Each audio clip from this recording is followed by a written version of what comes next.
నిన్న వినుకొండలో నడి రోడ్లో చేతులు నరికేసి వైఎస్ఆర్సీపీ లీడర్ని చంపేయడం జరిగింది. అదేవిధంగా ఇప్పటికే చాలా మర్డర్లు జరిగాయి, చాలా చోట్ల గొడవలు జరుగుతున్నాయి.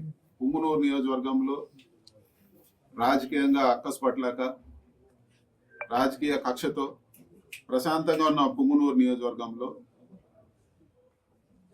కార్యకర్తల ఇల్లులు నేలమట్టం చేశారు, ఆస్తులు ధ్వంసం చేశారు, ప్రభుత్వ ఆస్తులు డ్యామేజ్ చేశారు, ఎంతమందినో గాయపరిచారు.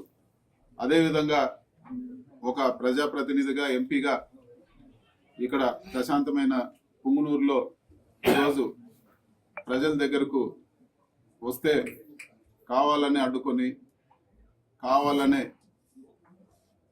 గొడవలు చేస్తూ ఈరోజు మారణాయుధాలతో రాళ్లతో అదేవిధంగా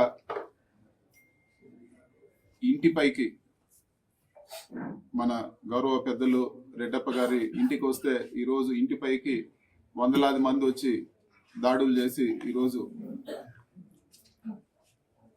అటాక్ చేశారు. ఇంకా కూడా ఈరోజు ఈ ప్రెస్ మీట్ జరుగుతూ ఉన్నప్పుడు కూడా ఈరోజు ఇంకా కూడా దాడులు జరుగుతుంది. మీరందరూ కూడా విజువల్స్ తీసుకోవచ్చు.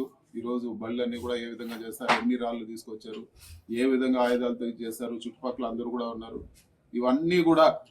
ఇవన్నీ కూడా చంద్రబాబు లోకేష్ ప్రోద్బలంతోనే ఇవన్నీ కూడా జరుగుతున్నాయని చెప్పి కూడా నేను తెలియజేస్తా ఉన్నాను. అధికారం ఎప్పుడు శాశ్వతం కాదు, కానీ ఇది మంచి ఒరవడి కాదు. ఈరోజు సగం మంది వచ్చిన తెలుగుదేశం నాయకుల్లో సగం మంది ఇది వరకు పనులు చేసుకున్న వాళ్ళే, ఇది వరకు వచ్చి సహాయాలు పొందిన వాళ్ళే. వీళ్ళందరూ కూడా ఈరోజు చంద్రబాబు నాయుడు లోకేష్ డైరెక్షన్ లో ఈరోజు ఇవన్నీ కూడా ఈ దాడులన్నీ కూడా చేస్తా ఉన్నారు. ఇవన్నీ కూడా ఒక పైశాచిక ఆనందం పొందేదానికే ఇవన్నీ దాడులు కూడా రాజకీయ కక్షతో చేస్తున్నారు.